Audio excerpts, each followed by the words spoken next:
நல்ல மேய்ப்பன் இயேசு கிறிஸ்துவின் நாமத்தினாலே உங்கள் அனைவருக்கும் வாழ்த்து செலுத்துகிறேன். நாங்கள் இன்றைக்கு தேவனுடைய செய்தியை பார்க்க போகிறோம். என்னுடைய தலைப்பு இல்லாதவைகளை அழைப்பது. இல்லாதவைகளை அழைப்பது. நான் பார்க்கிறோம், நாங்கள் இந்த உலகத்திலே வாழும் பொழுது, அதாவது எங்களை கண்களால் எதை பார்க்கிறோமோ,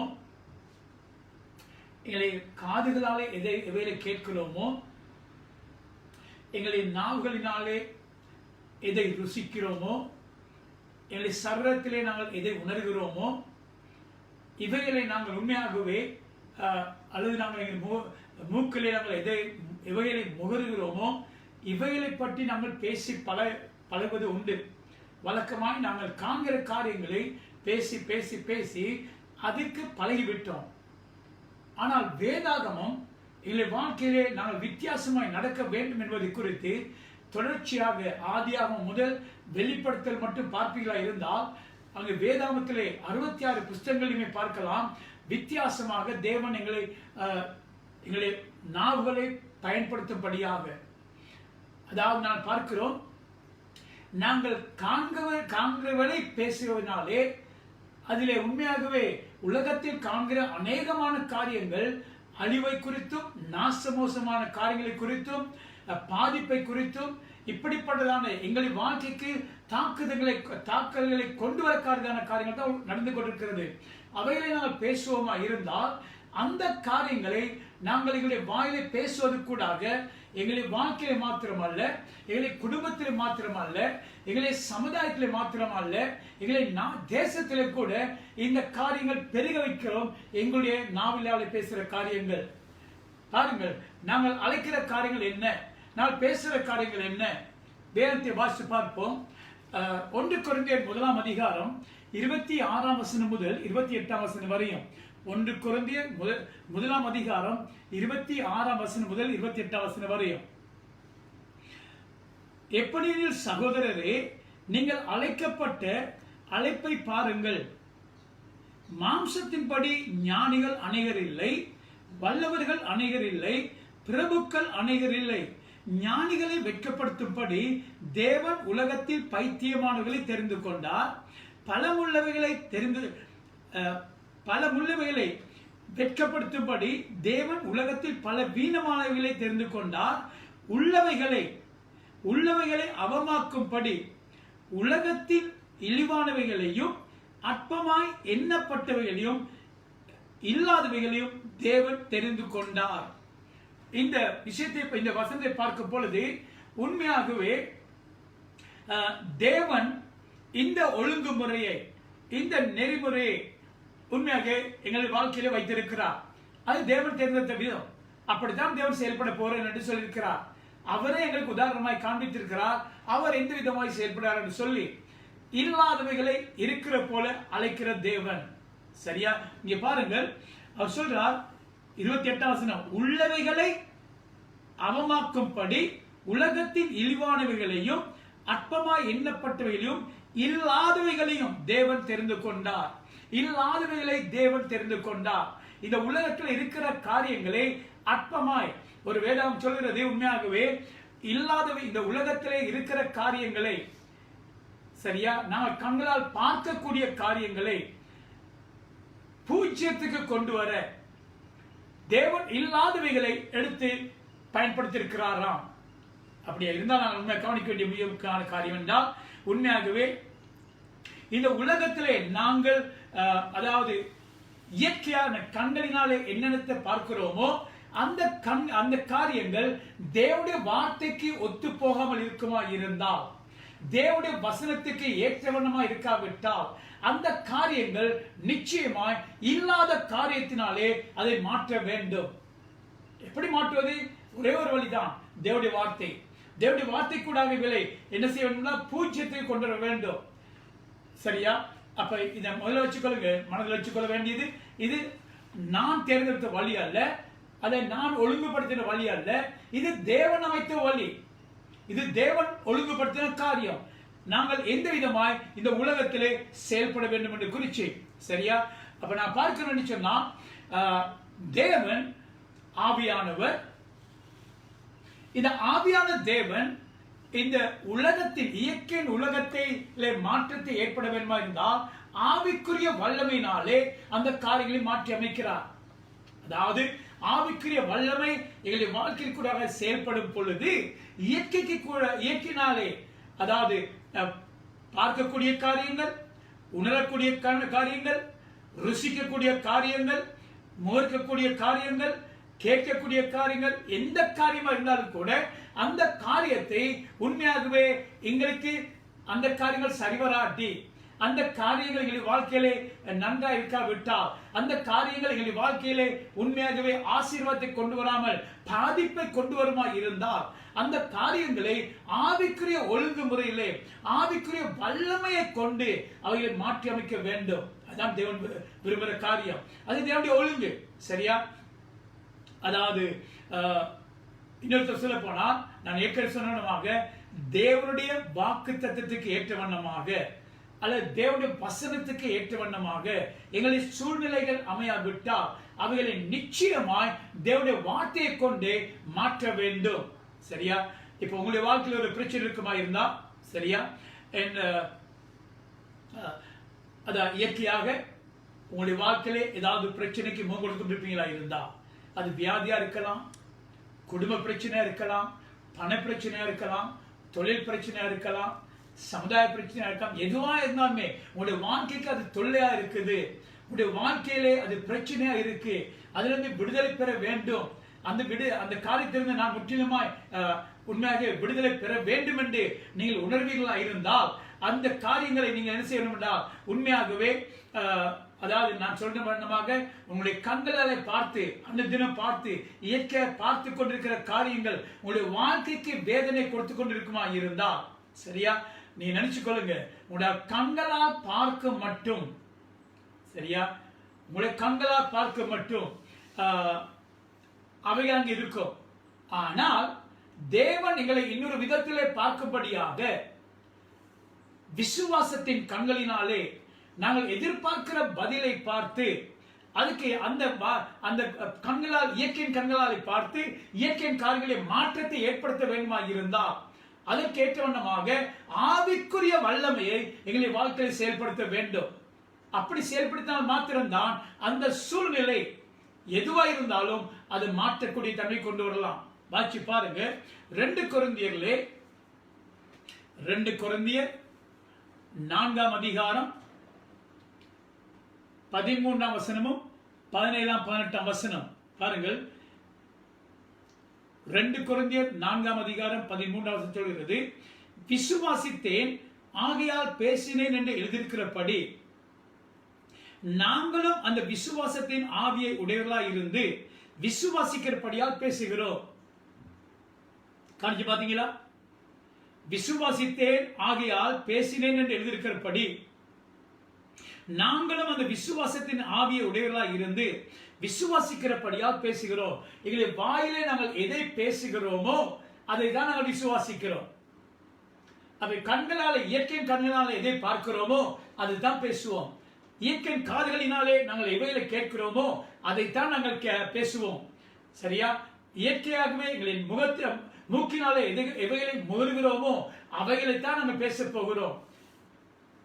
வாயிலே நாங்கள் எவைகளை ருசிக்கிறோமோ அவைகளைத்தான் நாங்கள் பேசுகிறோம். எங்களுடைய சரீரத்திலே நாங்கள் எப்படிப்பட்ட காரியங்களை உணர்கிறோமோ அவைகளைத்தான் பேசுகிறோம். சரியா? அப்ப நாங்கள் என்னத்தை விசுவாசிக்கிறோமோ, ஆனால் தேவன் எதிர்பார்க்கிறார் பாருங்க, இங்க சொல்ற விசுவாசித்தேன் ஆகையால் பேசினேன் என்று எழுதியிருக்கிறபடி என்னத்தை விசுவாசிக்கிறோம்? இன்றைக்கு இயற்கையில் பார்க்கிற காரியங்களை எங்களை சூழ்நிலையை பார்க்கிறபடினாலே அந்த காரியங்கள் அப்படி இருக்கிறதை பார்க்கிறபடினாலே அதை உணர்கிறபடினாலே அவைகளை பேசுகிறோமா, அல்லது விசுவாசத்தினாலே தேவனுடைய வார்த்தையை கொண்டெடுத்து தேவனுடைய வார்த்தை அவருடைய வாக்குத்தத்தை எடுத்து எங்களை வாழ்க்கையில பேசுகிறோமா? பவுல் சொல்றாரு பாருங்க, விசுவாசித்தேன் ஆகையால் பேசினேன் என்று எழுதியிருக்கிறபடி நாங்களும் அந்த விசுவாசத்தின் ஆவியை உடையவர்களாய் இருந்து விசுவாசிக்கிறபடியால் பேசுகிறோம். பவுல் சொல்றார், நான் என்னத்தை விசுவாசிக்கிறேனோ அதான் பேசுவேன். அப்ப இயற்கையின் காரியங்களை நாங்கள் காண்கிறபடினாலே அவைகளை உணர்கிறபடினாலே அவைகளை பேச வேண்டும் என்று அவசியமே கிடையாது. அப்படி பேசுகிறீர்களா இருந்தால் நீங்கள் ஆவிக்குரிய வாழ்க்கையை உண்மையாகவே அந்த சூழ்நிலை மாற்றத்தக்கதாக பேசவில்லை. நீங்கள் இயற்கையின் காரியங்களை பார்த்து அவைகளை பேசுகிறபடினாலே அந்த காரியத்தில் தான் உங்களுடைய விசுவாசம் இருக்கிறது. அநேகருக்கு தங்களுடைய பிரச்சனை மேலே விசுவாசம் இருக்கிறது. அது தேவனுடைய வார்த்தையில் இருக்கிற பதிலை விட, நான் திரும்ப சொல்றேன், அநேகருக்கு தங்களுடைய பிரச்சனையிலே அதிகமான விசுவாசம் இருக்கிறது தேவனுடைய வார்த்தையிலே கொடுக்கப்பட்ட வாக்கு தத்தங்களை விட, தேவனுடைய வார்த்தையில் கொடுக்கப்பட்ட காரியங்களை விட மேலாய் அவருடைய விசுவாசம் பிரச்சனை மேல் இருக்கிறது. ஆகவே தான் அவருடைய விசுவாசம் பிரச்சனையில் இருக்கிறபடினாலே நாளுக்கு நாள் அந்த பிரச்சனை பெரிதாய் கொண்டே போகிறது. யாருமே பிரச்சனை கிடையாது, நாங்க தான் அதுக்கு பிரச்சனை. சரியா? 17ஆம் வசனம் வாசிச்சு பாருங்க. 17ஆம் வசனம் 2 கொரிந்தியர் 4ஆம் அதிகாரம் 17ஆம் வசனம் சொல்கிறது, மேலும் காணப்படுவதை அல்ல காணப்படாதவைகளை நோக்கி இருக்கிற நமக்கு அதி சீக்கிரத்தில் நீங்கும் லேசான நம்முடைய உபத்திரவம் மிகவும் அதிகமான நித்திய கன மகிமையை உண்டாக்குகிறது. ஏனெனில் காணப்படுகிறவைகள் அனித்தியமானவைகள். ஹலோ, காணப்படுகிறவைகள் அனித்தியமானவைகள், காணப்படாதவைகளோ நித்தியமானவைகள். இந்த உலகத்தில் நீங்க பார்க்கிற காரியம், நீங்க முகம் கொடுக்கிற பிரச்சனை, நீங்க பார்க்கிற காரியம் எதுவா இருந்தால், அல்லது ஐம்புலன்களை கொண்டு நீங்கள் உணர்கிற காரியம் எவையா இருந்தாலும் கூட அவை எல்லாம் காணக்கூடியது. நீங்க காணக்கூடிய பிரச்சனை அது நிரந்தரமானது அல்ல, அது அனித்தியமானவைகள், அது சொற்ப காலத்துக்கு. நீங்க வேதம் சொல்லுது, நீங்கள் முகம் கொடுக்கிற பிரச்சனை அதி சீக்கிரத்தில் அது உங்களை விட்டு போகும். சரியா? அப்ப காண்கிற காரியங்கள் அனித்தியமானவைகள், காணாத காரியங்களோ ஆவிக்குரிய உலகத்திலே உங்களுக்கு ஆயத்தப்படுத்தி வைத்திருக்கிற பதில் எதுவோ அது இயற்கையின் கண்களால் காண முடியாது. அவைகளை காண வேண்டுமா இருந்தால் ஆவிக்குரிய கண்களிலே பார்க்க வேண்டும். உங்களுக்கு நீங்கள் எதிர்பார்க்கிற பதில் விசுவாச கண்களிலே பார்க்க வேண்டும். அப்படி பார்ப்பில இருந்தால் அவைகள் நிரந்தரமாக நித்தியமாக உங்களுடைய வாழ்க்கையை நிலைத்திருக்கக்கூடிய விதத்திலே வந்து சேரும். சரியா? அப்ப என்ன செய்ய வேண்டும் என்று சொன்னால், உண்மையாகவே எங்களுடைய வாழ்க்கை நாங்கள் தெரிந்து கொள்ள வேண்டிய காரியம் தான், இயற்கைக்கு அப்பாற்பட்ட, அதாவது எங்களை இயற்கையின் கண்களிலே காண முடியாத காரியங்கள் அவைகள் மிகவும் மிகவும் மிகவும் வல்லமையானது. பதில், நீங்க எதிர்பார்க்கிற பதில் அது தேவனுடைய வசனத்திலிருந்து வருமா இருந்தால் அது ஆவிக்குரியது. உங்களுடைய இயற்கையின் கண்களால் பார்க்க முடியாது. தேவன் அதை எப்படி செயல்படுத்துகிறார் என்று உங்களால் காண முடியாது. ஆனால் அவருடைய வார்த்தை மேல வைக்கிற விசுவாசத்தினாலே அந்த பதில் எதுவாக இருந்தாலும் கூட, இயற்கையின் கண்களாலே காண முடியாது விட்டாலும் கூட, நீங்கள் எதிர்பார்க்கிற பதில் இயற்கைக்கு அப்பாற்பட்ட விதத்திலே அதன் வல்லமை காண்பித்து உங்களுக்கு பதிலை கொண்டு வரும். நீங்கள் எதிர்பார்க்கிற காரியங்களை காணக்கூடிய தன்மைக்கு கொண்டு வைக்கும். அதுக்கு தேவை இயற்கையின் காரியங்களை பார்த்து நீங்கள் ஒருபோதும் அதை விசுவாசிக்க கூடாது. சரியா? அப்ப இயற்கைக்கு அப்பாற்பட்ட காரியங்கள் எல்லாம் தேவனால் ஆளுகை செய்கிற காரியங்கள். தேவன் அந்த ஒழுங்கை அமைத்து வைத்திருக்கிறார். சரியா?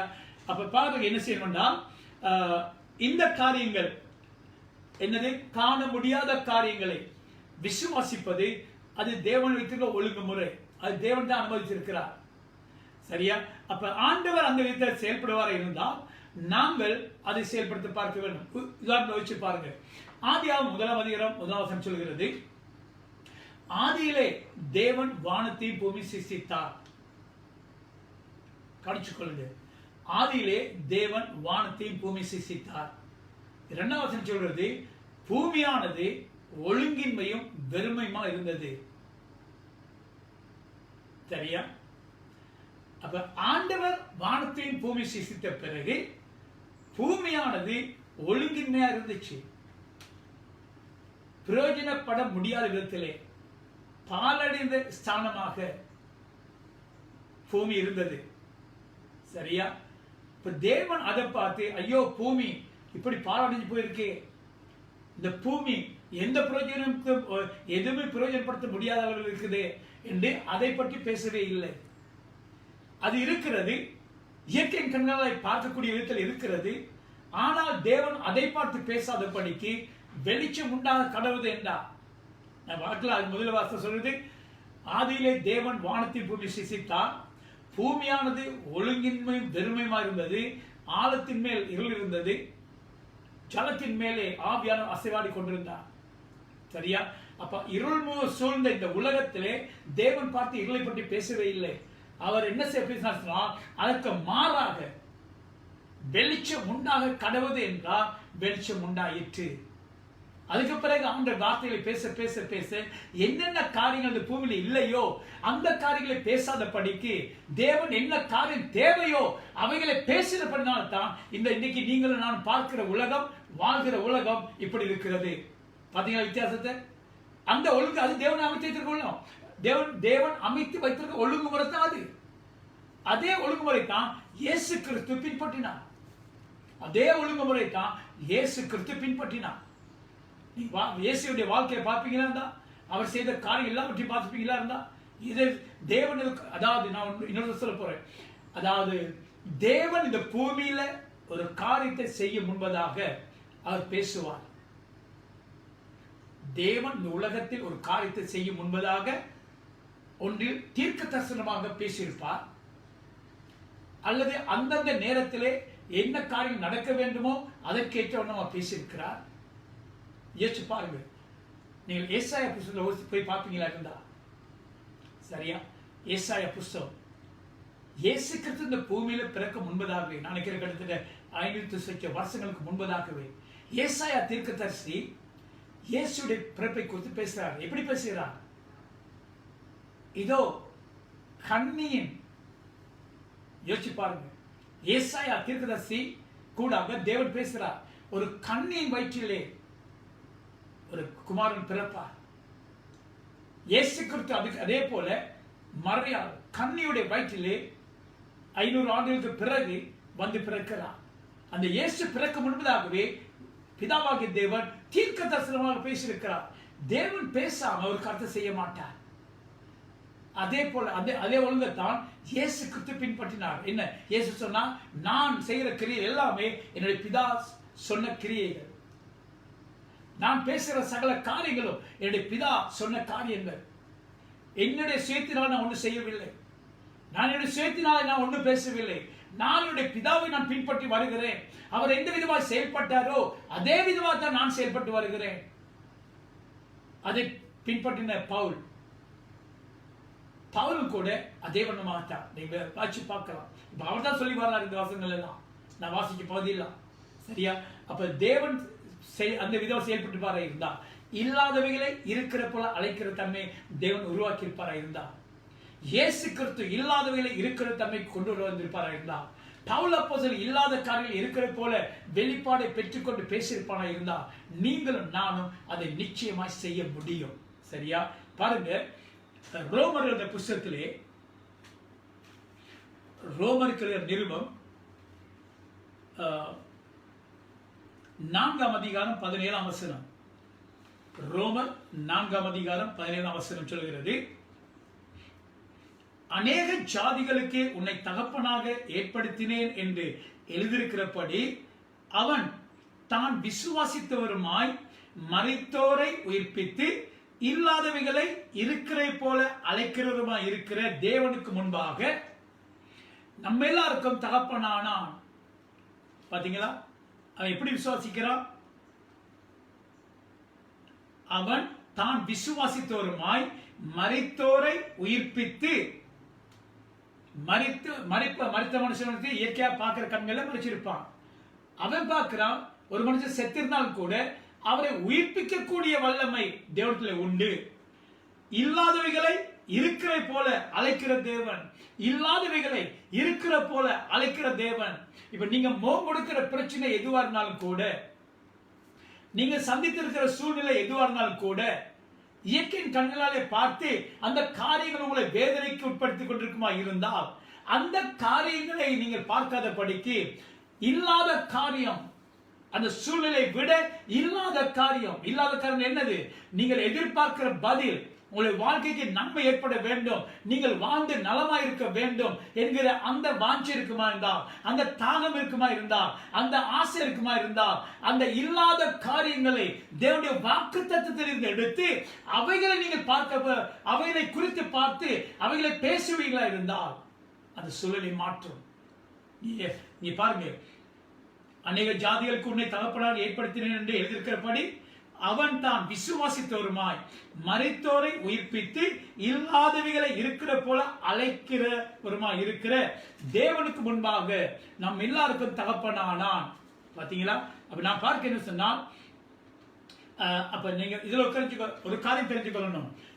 இருக்கிற காரியம், அதாவது எங்களை வாழ்க்கையிலே நாங்கள் எதிர்பார்க்கிற பதிலை பேசுகிறபடினாலே, நான் திரும்ப சொல்றேன், நாங்கள் எதிர்பார்க்கிற, அதாவது பதிலை பேசுகிறபடினாலே, பிரச்சனை பேசாமல் பதிலை பேசுகிறபடினாலே பிரச்சனை இல்லை என்று நாங்கள் அதை மறுதளிக்கவில்லை. கேடிச்சா? நல்லா கவனிச்சு கொள்ளுங்க. நாங்கள் முகம் கொடுக்கிற பிரச்சனை, முகம் கொடுத்து கொண்டிருக்கிற பிரச்சனை எதுவா இருந்தாலும் கூட அந்த பிரச்சனை பற்றி பேசாதபடிக்கு நாங்கள் எதிர்பார்க்கிற பதிலை நாங்கள் பேசுவோமா இருந்தால் பிரச்சனை இருக்கிற பிரச்சனையை நாங்கள் மறுதளிக்கவில்லை. சரியா? அதை நீங்க தெளிவாக விளங்கிக் கொள்ள வேண்டும். பிரச்சனை மறுதளிக்கிறது வேற, இல்லாதவர்களை அழைக்கிறது வேற. சரியா? அப்ப நீங்க எங்க வாழ்க்கையில் முதலா தெரிஞ்சு கொள்ளணும், இருக்கிற பிரச்சனையை அழைக்க வேணாம். அது ஏற்கனவே இருக்கு, அதுதான் உங்களுக்கு தொல்லையா இருக்குது. நீங்க பேச பேச அந்த தொல்லை பெருசாகி கொண்டே வருகிறது. சரியா? அப்ப நீங்க மனதில் வச்சுக்கொள்ளுங்க, இப்ப தற்சமயம் நீங்க இருக்கிற சூழ்நிலை எதுவா இருந்தாலும் கூட, உங்களுடைய பிரச்சனை எதுவா இருந்தாலும் கூட அந்த பிரச்சனைங்க மறுதளிக்க தேவையே கிடையாது. சரியா? உதாரணம் எடுப்போம். நீங்க நோயா இருப்பீங்களா இருந்தா, வியாதிப்பட்டிருப்பீங்களா இருந்தா, எனக்கு வியாதி இல்லை சொல்லி மறுதளிக்க தேவையில்லை, அது போய். கேட்டீங்களா?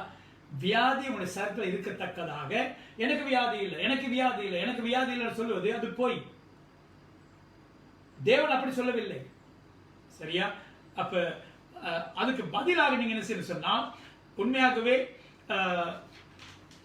நீங்க மற்றவங்களுக்கு முன்பதாக நான் உண்மையை பேசணும் தானே, நான் உணர்கிறத உண்மையை சொல்லத்தானே வேணும் என்று சொல்லி உண்மையா நான் வருத்தமா இருக்கிறேன்னு சொல்லி அதையும் சொல்ல வேண்டிய அவசியம் கிடையாது. ஏன்? உடைய வாயில் போற வார்த்தைக்கு வல்லமை இருக்கு. அதை விட நீங்க என்ன செய்யலாம் சொன்னா, உண்மையாகவே நான் எனக்கு வியாதி இல்லைன்னு சொல்றதை விட, சரியா, அப்ப நீங்க உங்களுடைய சரீரத்தில் இருக்கிற நோயை நீங்க மறுதளிக்கிறதை விட அதை வித்தியாசமா நீங்க பாதிக்கலாம் வசனத்தை. சரியா? உங்களுடைய அதாவது நீங்க எதிர்பார்க்க பதில் என்னவோ அதை நீங்கள் உறுதிப்படுத்தத்தக்கதாக வார்த்தை பேசலாம். எப்படி வார்த்தை பேசலாம் சொன்னா, நீங்க வேதத்தின் ஆதாரம், வேற எங்கேயுமே போக வேணாம், வேதத்தின் ஆதாரம், வேதம் சொல்லுகிறது உங்களை பற்றி. நீங்க யார், நீங்க எப்படி இருக்க வேண்டும் என்று சொல்லி வேதம் கூறுகிறது. அந்த வேதத்தின் அடிப்படையிலே நீங்கள் அறிக்கை செய்யும் பொழுது, உதாரணம் சொல்ல போனா இப்படி சொல்லலாம், வியாதிப்பட்டிருப்பீங்களா இருந்தா சொல்லலாம், இயேசுடைய தழும்புகளாலே நான் குணமானேன். 1 பேதுரு 2:24 சொல்லப்பட்டிருக்கிறது, அவருடைய தழும்புகளால் நாங்கள் குணமானோம். அதை நீங்க எடுக்கலாம் உங்களுடைய வாழ்க்கை, அது தேவனுடைய வார்த்தை. அவருடைய தழும்புகளால் குணமானேன், அவருடைய தழும்புகளால் குணமானேன், நான் இயேசுவின் தழும்புகளால் குணமானேன், இயேசுவின் தழும்புகளால் குணமானேன். அது வாசிய பேசலாம். அதுபோல சொல்லலாம், நீங்க உண்மையாக இன்னொரு அறிக்கை இருக்கிறது, நான் இருளின் ராஜ்யத்திலிருந்து, இருளின் அதிகாரத்திலிருந்து நான் விடுதலையாக்கப்பட்டிருக்கிறேன். நான் இருளின் ராஜ்யத்தில் இருந்து நான் விடுதலையாக்கப்பட்டிருக்கிறேன். இருளின் ராஜ்யம், இருளின் அதிகாரம் என்னை ஆளுகை செய்ய முடியாது. அப்ப சரீரத்தில் நோய் இருக்கு, ஆனாலும் நீங்க அதை சொல்ல தேவையில்லை, இல்லைன்னு மறுதளிக்க தேவையில்லை. நான் இருளின் ராஜ்யத்திலிருந்து நான் விடுதலையாக்கப்பட்டிருக்கிறேன், இருளின் அதிகாரத்திலிருந்து நான் விடுதலைப்பட்டிருக்கேன் என்று சொல்லி அறிக்கை செய்யும் பொழுது இருளின் ராஜ்யம் உங்களை விட்டு நீங்க ஆரம்பிக்கும். அது மாத்திரமல்ல, நீங்க சொல்லலாம், உண்மையாகவே தேவனுடைய வார்த்தை சொல்லிக்கொண்டமாக கலாத்தியர் 3:13 சொன்னவண்ணமாக, மரத்திலே தூக்கப்பட்ட எவனும் சபிக்கப்பட்டவன் சொன்னவண்ணமாக, நான் கிறிஸ்து இயேசு எனக்காக சாபமாகி நான் நியாயப்பிரமாணத்தின் சாபத்திலிருந்து நான் விடுதலாக்கப்பட்டிருக்கிறேன். நியாயப்பிரமாணத்தின் சாபமாகிய வியாதி வருத்தம் என் சரத்தில் இருக்க முடியாது. இயேசுவின் நாமத்தினாலே நான் அவருடைய தழும்புகளால் குணமாயிருக்கிறேன். நான் நியாயப்பிரமாணத்தின் சாபத்திலிருந்து நான் விடுதலாக்கப்பட்டிருக்கேன் சொல்லி அறிக்கை செய்யும் பொழுது தேவனுடைய வார்த்தை அது ஆவிக்குரியது. அது ஜீவன் உள்ளது, அது உங்களை சரீரத்தில் செயல்பட ஆரம்பிக்கிறது. அது மாத்திரமல்ல, நீங்க இன்னும் கூட சொல்லலாம், நான் தேவனுடைய வார்த்தையின் பிரகாரம் என்னுடைய சரீரத்தை நான் அழைக்கிறேன். கணிச்சுக்கொள்ளுங்க, இல்லாததில் அழைக்கிறவர்கள் தான் இன்றைக்கு எங்களை நாங்கள் கற்றுக்கொள்ள பாடம். சரியா? இல்லாத காரியம், வியாதியா இருக்க சரீரத்தை நீங்க சொல்லலாம், இயேசுவின் நாமத்தாலே என்னுடைய சரீரம் ஆரோக்கியமா இருக்கிறது, என்னுடைய சரீரத்தை நான் ஆரோக்கியம் வரும்படியாக அழைக்கிறேன், என்னுடைய சரீரத்தை சுகம் வரும்படியாக கட்டளையிடுகிறேன் என்று சொல்லி நீங்க அறிக்கை செய்ய முடியும். அது மாத்திரமல்ல, சரியா? அப்ப நீங்க இப்படி அறிக்கை செய்யும் பொழுது உங்களுடைய சரீரத்தில் இருக்கிற வியாதியையோ வருத்தத்தையோ நீங்க மறுதளிக்கல. அதுக்கு மாறாக நீங்கள் தேவனுடைய வாக்குத்தத்தத்தை எடுத்து நீங்க பேசுறீங்க. சரியா? அப்ப நாங்க உண்மையா நாங்க என்ன செய்யணும் சொன்னால், தேவனுடைய வாக்குத்தத்தத்தை வசனத்தை எடுத்து பேசும் பொழுது அந்த வியாதிக்கோ வருத்தத்துக்கோ எங்களுடைய சரீரத்திலே இருப்பதற்கு அதிகாரம் இல்லை என்பதை குறித்து உறுதிப்படுத்தாமல் பேசுகிறோம். இல்லாதவர்களை இருக்கிற போல அழைக்கிறோம், இல்லாத சுகத்தை எங்களுடைய சரீரத்துக்கு நாங்கள் அழைக்கிறோம். சரியா? அப்ப நான் சொல்றேன், நான் இப்ப வியாதிப்பட்ட உடனே நான் என்னுடைய சரீரத்துக்கு சுகத்தை அழைக்கிறேன் இயேசுவின் நாமத்தினாலே. என் சரீரத்துக்கு ஆரோக்கியத்தை நான் அழைக்கிறேன் என்று சொல்ல முடியும். சரியா? அப்ப அப்படி செய்யும் பொழுது சில பேர் சொல்லுவாங்க, நீங்க என்ன கடவுள் மாதிரி பேசிட்டு இருக்கிறீங்க என்று சொல்லி. நான் சொல்லிட்டா அது பாராட்டத்தக்கது. நாங்கள் தேவனுடைய பிள்ளைகள், அவரை போலவே நாங்கள் பேச பழகணும். நாங்கள் கடவுள் போல பேசாம, தேவனை போல பேசாம, நாங்க பிசாசு போல பேச தேவையில்லை. பிசாசு தான் சொல்லுவான், உடைய சரீரத்தில் நோய் இருக்கு, நீ உணர்றதானே, நீ வேதனை பட்டு கூட தானே இருக்கிற என்று சொல்லி பொழுது அவனுடைய சத்தத்தை கேட்டு இந்த சரீரத்திலே படுற வேதனையோ வியாதியோ வருத்தமோ எதுவா இருந்தாலும் கூட அவைகளை பேசுவமா இருந்தால் நீங்கள் பிசாசோட ஒருமனப்படுகிறீர்கள் ஒழிய தேவனோடு ஒருமனப்படவில்லை. நீங்கள் பிசாசோடு ஒருமனப்படும் பொழுது அவன் உங்களை நிச்சயமாய் ஆட்டி படைத்து அழிப்பான். அவன் ஆதி முதல் பொய்க்காரன். அவனுடைய பொய்யுக்கோ வஞ்சகத்துக்கோ அகப்பட வேண்டாம். தேவன் நீதிபரர், தேவன் சத்தியபரர், அவர் சத்தியத்தில் நிலைத்திருக்கிறவர். பிசாசு பொய்க்காரன். அவனுடைய பொய்யை ஏற்றுக்கொண்டு நீங்கள் வஞ்சிக்கப்படாதபடிக்கு சத்தியமுள்ள உண்மையுள்ள தேவனுடைய வார்த்தை விசுவாசித்து நீங்கள் செயல்படுவீங்களா இருந்தா நிச்சயமா பெரிய ஒரு மாற்றத்தை உங்களுடைய வாழ்க்கையில் பார்க்க முடியும். அதே போலதான் உங்களுடைய தொழில் பிரச்சனையா இருக்கலாம், உங்களுடைய சில நேரம் பண பிரச்சனையா இருக்கலாம், ஒருவேளை குடும்ப பிரச்சனையா இருக்கலாம், உங்களுடைய படிப்பு சம்பந்தமா கூட இருக்கலாம். எதுவா இருந்தாலுமே உங்களுடைய பிரச்சனையை உங்களுடைய ஐம்புலன்களை கொண்டு உணர்கிற காரியங்களினாலே அல்லது ஐம்புலன்களாலே நீங்கள் அறிந்து கொள்ளக்கூடிய காரியங்களிலே அவைகளின் மேலே உங்களுடைய விசுவாசத்தை வைக்காத படிக்கு உங்களுடைய விசுவாசம் காணாத தேவனுடைய ஆவிக்குரிய உலகத்தை காணாத பதிலை பற்றி பேச நீ பழகுங்க. சரியா? அப்ப குறிப்பாக சொல்ல போனா நாங்கள் இன்னொரு வசனத்தை வாசிச்சு பார்ப்போம். உண்மையாகவே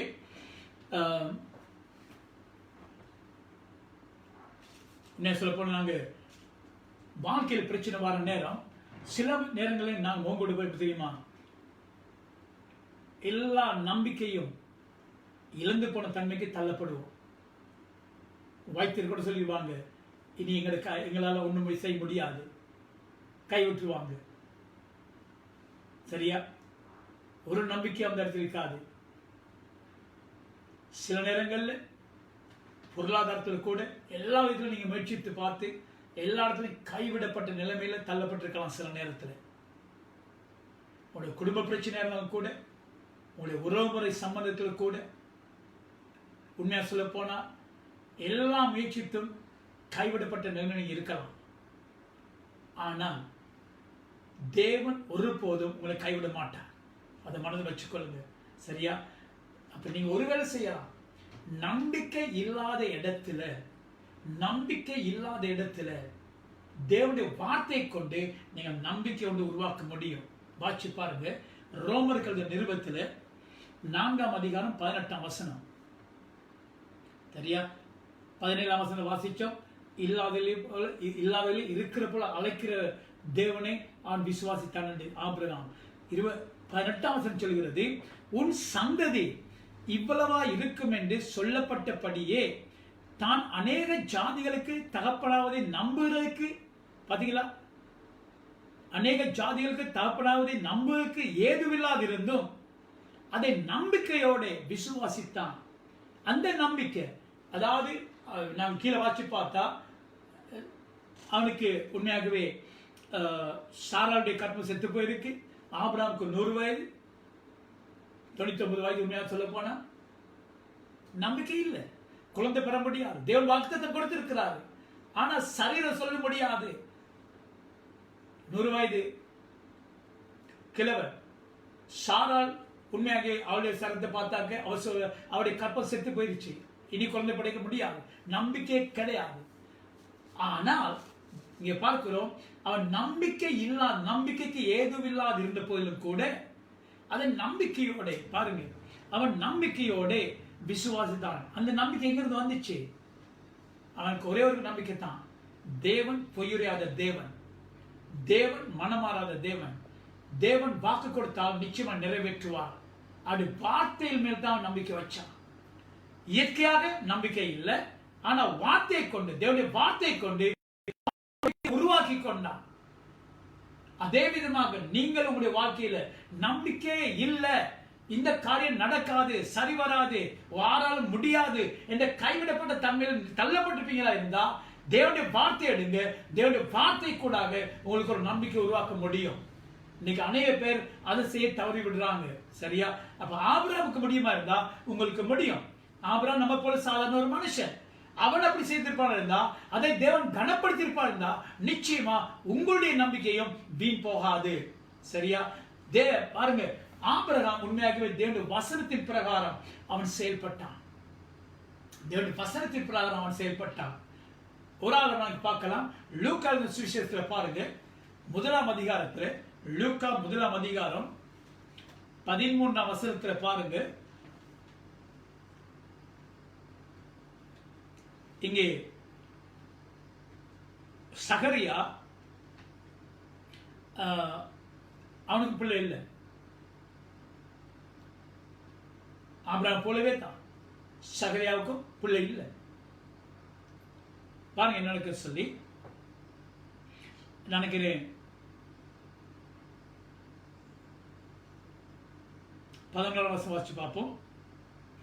அப்பொழுது கர்த்தருடைய தூதன் ஒருவன் தூபபீடத்தின் வலது பக்கத்தில் நின்று அவனுக்கு தரிசனமானார். யாருக்கு? சகரியாவுக்கு. சகரியா அவனை கண்டு கலங்கி பயமடைந்தான். தூதன் அவனை நோக்கி, சகரியாவே, பயப்படாதே, உன் வேண்டுதல் கேட்கப்பட்டது. உன் மனைவியாகிய எலிசபெத்து உனக்கு ஒரு குமாரனை பெறுவார். அவனுக்கு யோவான் என்று பெயரிடுவாயாக. உனக்கு சந்தோஷமும் மகிழ்ச்சியும் உண்டாகும். அவன் பிறப்பின் நிமித்தம் அநேகர் சந்தோஷப்படுவார்கள். அவன் கர்த்தருக்கு முன்பாக பெரியவனாயிருப்பான். திராட்சரசமும் மதுவும் குடியான். தன் தாயின் வயிற்றில் இருக்கும் போதே பரிசுத்த ஆவியினால் நிரப்பப்பட்டிருப்பான். அவன் இஸ்ரவேலின் சந்ததியாரில் அநேகரை அவர்கள் தேவனாகிய கர்த்தருக்கு திருப்புவான். 18ஆம் வசனம் சொல்கிறது, அப்பொழுது சகரியா, சரியா, அப்பொழுது சகரியா தேவதூதனை நோக்கி, இதை நான் எதினால் அறிவேன்? நான் கிழவனாய் இருக்கிறேன், என் மனைவியும் வயது சென்றவளாய் இருக்கிறாளே என்றான். ஓகே, இப்ப தேவதூதன் பேசுறான், தேவனுடைய சமூகத்திலிருந்து வந்த தேவதூதன் பேசுறான். அப்ப இவன் கேட்கிறான், முதலாவது சாட்டு போக பாருங்க, நான் கிழவனாய் இருக்கிறேன், என் மனைவியும் வயது சென்றவளாய் இருக்கிறார். தேவதூதன் அவனுக்கு பிரதியுத்தரமாக, நான் தேவ சன்னிதானத்தில் நிற்கிற காபிரியல் என்பவன் உன்னுடனே பேசவும் உனக்கு இந்த நற்செய்தியை அறிவிக்கவும் அனுப்பப்பட்டு வந்தேன். இதோ தகுந்த காலத்திலே நிறைவேறப் போகிற உன் வார்த்தைகளை நீ விசுவாசியாதபடியினால், தகுந்த காலத்திலே, சரியா, தகுந்த காலத்திலே நிறைவேறப் போகிற என் வார்த்தைகளை நீ விசுவாசியாதபடினால் இவைகள் சம்பவிக்கும் நாள் மட்டும் நீ பேசக்கூடாமல் ஊமையா இருப்பாய் என்றான். பாத்தீங்களா? ஆபிரகாம் வந்துட்டு தேவன் சொன்னதை நிச்சயமா நிறைவேற்றுவார் என்ற முழு நம்பிக்கையோடு விசுவாசித்து அவன் பெற்றுக்கொண்டான் குழந்தையை. அவன் தேவனுடைய வார்த்தையை கேட்டு அதன் பிறகு செயல்பட்டான். இங்க அதுக்கு மாறாக சகரியா, அவன் ஆசாரியர். ஆனால் தேவன் பேசின பொழுது தேவன் தம்முடைய தூதனை அனுப்பி காபிரியல் கூடாக செய்தியை கொண்டு வந்து கூட இதை நான் எப்படி அறிவேன் என்று சந்தேகப்படுறான். நான் கிழவனா இருக்கிறேன், என் மனைவி கிழமையா இருக்கிறா, நாங்க எப்படி பிள்ளை பெற்றுக்க போறோம் என்று சொல்லி சந்தேகப்பட்டனால தேவதூதன் சொல்றான், நான் தேவனுடைய சமூகத்திலிருந்து வந்த தேவ தூதர், சும்மா சாதாரணமா திரிகிற ஆள் அல்ல, ஒரு மனுஷனும் அல்ல, நான் தேவ சந்நிதியிலிருந்து வந்த காபிரியல், தேவன் சொன்ன செய்தியை கொண்டு வந்திருக்கிறேன், இதனை விசுவாசியாதபடினாலே நான் உன்னை இந்த காரியம் நிறைவேற மட்டும், யோவான் ஸ்நானகன் பிறக்க மட்டும், குழந்தை பிறக்க மட்டும் நீ பேச முடியாமல் ஊமையாய் இருப்பாய். என்ன காரணம் தெரியுமா? தேவதூதன் அழைச்சு கொண்டான். இவனை இப்படியே விட்டுட்டா இன்னும் தேவையில்லாத வார்த்தையெல்லாம், நான் கிழவனா இருக்கிறேன், என் மனைவி கிழவியா இருக்கிறா, தேவதூதன் வந்து பைத்தியங்களை கழிச்சிட்டு போறான், அதுல இதுல சொல்லி தேவையில்லாத கதையெல்லாம் கதைப்பான்னு சொல்லி தேவன் என்ன செய்ய சொன்னா, தேவதூதன் வாயை அடைச்சு போட்டான், ஊமையாக்கி விட்டான். அந்த நாள் மட்டும், பிள்ளை பிறக்க மட்டும் அவனுக்கு பேச முடியாமல் போய்விட்டது. அதுல நான் என்ன கற்றுக்கொள்ள சொன்னால், தேவனுடைய வார்த்தை சொன்ன போதிலும் கூட சகரியா உண்மையாகவே அதை விசுவாசிக்காதபடினாலே அவனுக்கு ஏற்பட்ட காரியங்கள். அவன் தேவனுடைய வசனத்தை கேட்டு அதை கிரியை போடவும் இல்லை, விசுவாசிக்கவும் இல்லை. அப்ப தேவன் எதிர்பார்க்கிறார் எங்களுடைய வாழ்க்கையில் உண்மையாகவே இந்த விதமாய் செயல்படும்படியாக. சரியா பாருங்க, அதாவது எங்களுடைய பலவீனங்களை மனதில் வச்சுக்கொள்ளுங்க. இப்ப நான் ஏற்கனவே பேசி வரேன், இயற்கையின் காரியங்கள், நாங்கள் முகம் கொடுக்கிற பிரச்சனை எதுவாக இருந்தாலும் கூட அந்த பிரச்சனை பற்றி பேச வேண்டிய அவசியமே கிடையாது. சரியா? இயற்கையின் காரியங்கள்ல நாங்க எப்படி இருந்தாலும் கூட அதை பத்தி பேச வேண்டாம். இயற்கைக்கு அப்பாற்பட்ட காரியங்கள், நாங்கள் எப்படி இருக்க வேண்டும் என்று தேவன் சொல்லியிருப்பாருந்தா அவையில் தான் நாங்கள் பேச வேண்டும். பாருங்க, சில பேர் சொல்லுவாங்க, எனக்கு உண்மையாகவே நான் ஏன்னா இந்த விதமா முட்டாள்தனமா நடக்கிறனோ தெரியாது, அநேக தன்மையில நான் ஞானம் இல்லாமல் நடந்து கொள்றேன் என்று சொல்லி தங்களுடைய ஞானம் இல்லா காரியங்களை பற்றி பேசிக் கொண்டிருப்பாங்க. வாசி பாருங்க, நீதிமொழிகள், இந்த ஒரு வருஷம் இந்த மட்டும் வாசிக்கிட்டு முடிப்போம். நீதிமொழிகள்ல பாருங்க, 7ஆம் அதிகாரம், நீதிமொழிகள் 7ஆம் அதிகாரம். நான் அடுத்த வாரம் இந்த செய்தியை தொடர்ந்து பேசுவேன். இன்னைக்கு இதோட முடிப்பு இந்த வசனத்தோடு. நீதிமொழிகள் 7ஆம் அதிகாரம் 4ஆம் வசனம் சொல்கிறது, தமிழ் வேதாகமத்தில் 5ஆம் வசனம். நீதிமொழிகள் 7ஆம் அதிகாரம் 5ஆம் வசனம் சொல்கிறது, ஞானத்தை நோக்கி நீ என் சகோதரி என்றும் புத்தியை பார்த்து நீ என் இனத்தால் என்றும் சொல்வாயாக. ஞானத்தை நோக்கி நீ என் சகோதரி என்றும் புத்தியை பார்த்து நீ என் இனத்தால் என்றும் சொல்வாயாக. பாருங்க, ஞானத்தை பார்த்து நீ என் சகோதரி, புத்தியை பார்த்து நீ என்னுடைய இனத்தா என்று சொல்லட்டான். என்ன காரணம் தெரியுமா? உண்மையாகவே சில நேரங்கள் பார்க்கிறோம், மக்கள் உண்மையாகவே ஞானம்னா எனக்கு கிட்டே வராது. இந்த பொதுவாக ஜனங்கள் பார்க்கிற வார்த்தை, ஞானம் என்றால் எனக்கு கிட்டே வராது. சரியா? உண்மையாகவே சில நேரம் உண்மையா இருக்கலாம். இப்படி ஒரு 15 வருஷம் 20 வருஷம் நீங்க பேசிக்கிட்டு எனக்கு நான் ஞானம் இல்லை, ஞானம் எனக்கு சரி வராது, நான் ஞானமா நடக்கிறதே இல்லை, நான் எப்ப எடுத்தா எந்த தீர்மானம் எடுத்தாலுமே இப்ப முட்டாள்தனமா எடுத்துட்டு இருப்பேன் என்று சொல்ல சொல்ல சொல்ல சொல்ல என்ன நடக்கு சொன்னா, அதை அப்படிதான் நீங்க பார்க்க போறீங்க, அப்படிதான் வாழ போறீங்க, அப்படிதான் இருக்க போறீங்க. ஆனால் வேதம் சொல்கிறது, ஞானத்தை பார்த்து நீ என்னோட சகோதரி, ஞானம் இல்லை என்கிற சொல்றதை விட ஞானத்தை பார்த்து இல்லாதவர்கள் இருக்கிறப்ப அழைக்க பாருங்க. உங்களுக்கு ஞானமே இல்லாட்டாலும் கூட நீங்க ஞானத்தை பார்த்து, ஞானமே நீ என்னோட சகோதரி, புத்தியை பார்த்து சொல்லுங்க, புத்தியே நீ என்னுடைய இனத்தால் என்று சொல்லும் பொழுது அந்த ஞானமும் புத்தியும் உங்களுடைய வாழ்க்கையில் நெருங்க ஆரம்பிக்கும். அப்ப சகல காரியங்களும் ஞானமா நீங்க நடக்க முடியும். அதோடு நான் முடிப்போம். மனதை வச்சுக்கொள்ளுங்க, இல்லாதவர்களை இருக்கிற போல அழைக்க பழகுங்க. ஜெபம் பண்ணுவோம். அன்பு இருக்கும் அருமை தகப்பனே, மறுபடியும் அவருடைய சமூகத்திலே வந்து உடைய வசனத்தை கேட்க நீ தந்த கிருபைக்காக நன்றி. இவ்வளவு காலம் தகப்பனே, தங்களுடைய வாழ்க்கையிலே முகம் கொடுத்திருக்கிற பிரச்சனை பற்றி அதிகமாய் அதிகமாய் கதைத்து கதைத்து கதைத்து தங்களுடைய ஐம்பலன்கள் சொல்கிற காரியங்களை கொண்டு தகப்பனே வாழ்க்கை தீர்மானித்து நடக்காத படிக்கு இல்லாத அவள் எதிர்பார்க்கிற பதில் இல்லாத பதிலை அது வாழ்க்கையிலே தகப்பனை பேசி அதை விசுவாசித்து அதை அழைக்கத்தக்கதாக அப்படி வாழ்க்கையை ஒவ்வொருவருக்கும் கிருபை கொடுக்கும்படியாக ஜெபிக்கிறேன். வாழ்க்கைக்கு பாதிப்பில் இருக்கிறது உங்களுடைய கிருபை, உங்களுடைய சித்தம் அல்ல. அவையிலிருந்து விடுதலை பெற்று ஜெயமண்ட வாழ்க்கையை அமைத்துக் கொள்வதே உங்களுடைய சித்தம். உங்களுடைய பிள்ளைகளோடு இன்னைக்கு நீ பேசியிருக்கிறீர், அதை அவர்கள் உணரட்டும். வார்த்தைகளை மாற்றி உங்களுடைய வசனத்தை பேச கிருபை செய்யும். இல்லாதவர்களை இருக்கிறது போல அழைக்க ஒவ்வொருவருக்கும் உதவி செய்யும். இயேசுவின் நாமத்தில் ஜெபிக்கிறேன் நல்ல பிதாவே. நான் இன்னொரு ஜெபத்துக்கு வேலை நிறுத்த போறேன். உங்களுடைய வாழ்க்கையில் நீங்க இயேசுவை சொந்த ரட்சகராக ஏற்றுக்கொள்ளாமல் இருப்பீங்களா இருந்தா இது உங்களுக்கு ஒரு அருமையான சந்தர்ப்பம். நாங்கள் வேதத்தில் பார்க்கிறோம், இந்த பூமியில நாங்கள் ஒரு முறை பிறக்கவும் வாழ்ந்த பிறகு ஒரு நாள் நாங்கள் மறிக்க வேண்டி வரும். வேதம் சொல்கிறது நாங்கள் ஒரு முறை மறிக்கவும் பின்பு தேவனுடைய பிரசனத்திலே நியாய தீர்ப்புக்கு நாங்கள் முகம் கொடுக்க வேண்டி வரும். அந்த நியாய தீர்ப்பு எதுக்குன்னு சொன்னால் இந்த பூமியிலே வாழ்ந்த வாழ்க்கையை கொண்டு, அதாவது நாங்கள் எப்படி வாழ்ந்திருக்கிறோம் என்பதை குறித்து தேவன் நியாயம் தீர்ப்பார். அந்த நியாய தீர்ப்புக்கு பிறகு தேவன் நாங்கள் நித்திய காலமாய் எங்கே இருக்க போகிறோம் என்பது குறித்து தீர்மானிப்பார். ஒன்று மோட்சம், மற்ற நரகம். நரகத்துக்கு போவது, மனுஷன் நரகத்துக்கு போவது தேவனுடைய சித்தம் அல்ல. நரகம் பிசாசுக்கும் கீழ்ப்படியாத தேவ தூதர்களுக்கும் ஆயத்தப்படுத்தின ஸ்தானம். ஆனால் தேவன் மனுஷர்கள் யாராவது நரகத்துக்கு போவது அவர் சித்தம் அல்ல. வேதம் சொல்வது துன்மார்க்கர் கூட கெட்டு போவது அவர் சித்தம் அல்ல. அவர் மனுஷர் மேல் அன்புக்கு தேவன் மனுஷனை தம்முடைய சாயலாக சிருஷ்டித்தபடினாலே தேவன் மனுஷர்களை நேசிக்கிறார். ஆகவே தான் எங்களுடைய பாவத்துக்காக நாங்கள் பெற வேண்டிய தண்டனை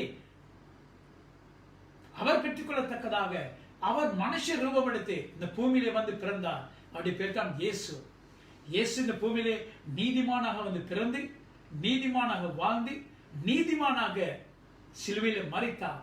ஆனால் மரித்து அவருடைய மரணத்துக்கூடாக எங்களுடைய பாவங்களை அவர் மேல் சுமந்து கொண்டார். நாங்கள் பெற வேண்டிய தண்டனை அவர் பெற்றுக் கொண்டார்.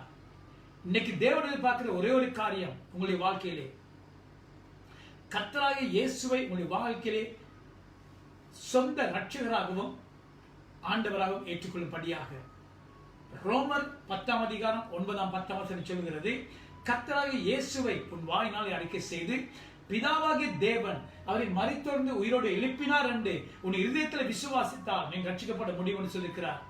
நீங்கள் தேவனுடைய பிள்ளையாக முடியும், மறுபிறப்பு அடைய முடியும், மோட்சத்தை சுதந்திரித்துக் கொள்ள முடியும். ஆகவே இந்த காலங்களிலே நான் சிறந்த ஜெபத்துக்கு வளர்த்து போறேன். நரகத்துக்கு போக உங்களுக்கு விருப்பம் இல்லாட்டி என்ன வச்சுக்கணும், நரகம் என்றால் 24 மணி நேரமும் 24 மணி நேரமும் எரிகிற அக்கினி கடல். அதுல போய் வாழ்நாள் நித்திய காலமா, கொஞ்ச காலம் இல்லை, நித்திய காலமா, அதுல பிறகு வர முடியாது. அங்க போய் காலத்தை அனுபவிக்க போறீங்களா, அல்லது இயேசுவை ஏற்றுக்கொண்டு தேவ பிரசன்னத்திலே வாழ்நாள் முழுக்க இருக்க போறீங்களா? அப்படி நரகத்துக்கு போக விருப்பம் இல்லாட்டி நான் சொல்ற இந்த சிறிய ஜெபத்தை எனக்கு பின்ன சொல்லுங்க. சொல்ற நேரம் ஒரு கடமைக்கு சொல்லாதபடிக்கு முழு இருதயத்தோடு விசுவாசத்தோடு சொன்னீங்கன்னா உங்களுடைய வாழ்க்கை இன்றைக்கே மாறும்.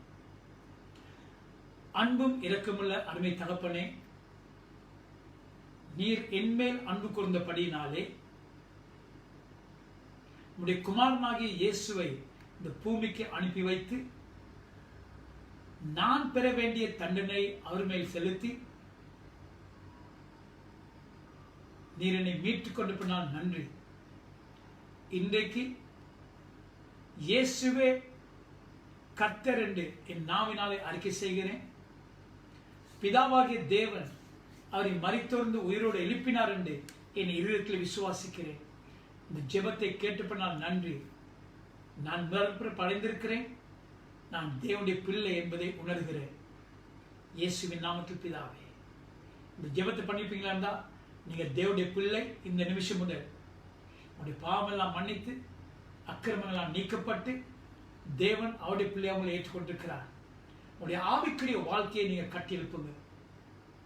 அதுக்காக வேண்டி அண்மையில் எங்கேயாவது நல்ல ஆவியோடும் உண்மையோடும் தொழுது கொள்ளக்கூடிய நல்ல சபை இருக்குமா இருந்தா அங்க போய் பங்கு பெற்றி உடைய ஆவிக்குரிய வாழ்க்கையை வளர்த்துக் கொள்ளுங்க.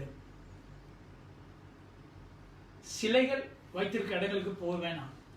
ஏன்னால் சிலை வணக்கம் தேவனுக்கு அருவருப்பான காரியம். சிலைகள் வைத்திருக்க இடங்களுக்கு போக வேணாம்.